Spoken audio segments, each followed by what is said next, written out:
I'm certainly glad we're having today's hearing to discuss buy now, pay later. And while admittedly I'm old enough to remember the layaway line decades ago, where you didn't get the product until you paid for it, we are certainly living in a different era. Klarna, Affirm, Afterpay, and PayPal are the four biggest buy now, pay later companies, and they are everywhere.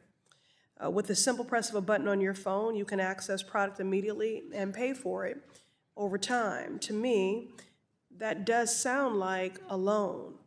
A person is borrowing lump sum funds that they will have to pay back over time in the form of an installment plan. And if they miss payments, it can go to debt collection, show up on their credit report, and lower their credit score for years. Ms. Hand, do you agree with my assessment that buy now, pay later is a loan?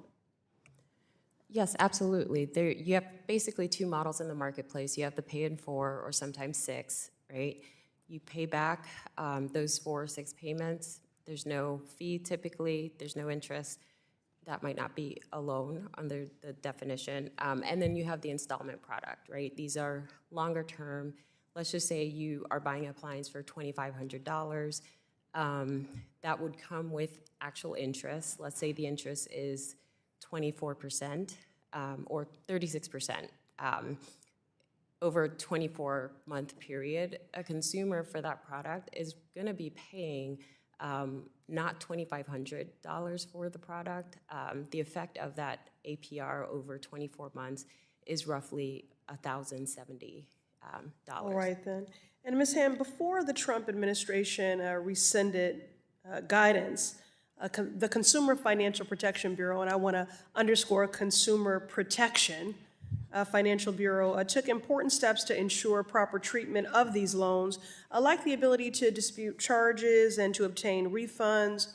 What are some of the harms that borrowers face now that those rights and protections are gone, and we have people working actively to gut and to degrade the work of the CFPB?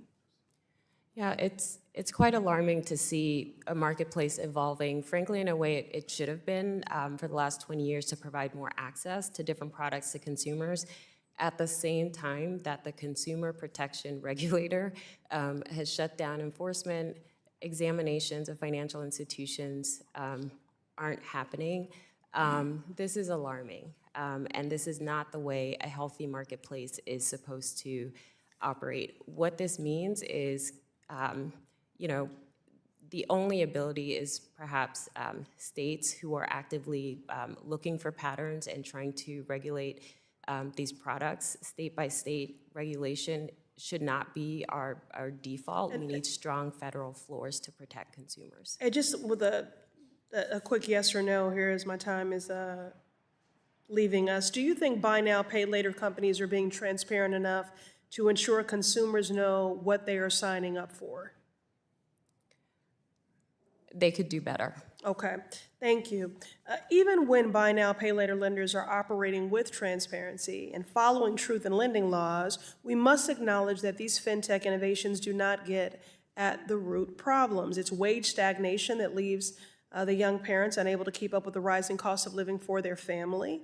It's corporate greed that prioritizes profits at the expense of workers that are pulling double shifts. It's Donald Trump's fiscally chaotic and irresponsible policies that has reduced hiring and increased unemployment and ignored the affordability crisis that is plaguing our country.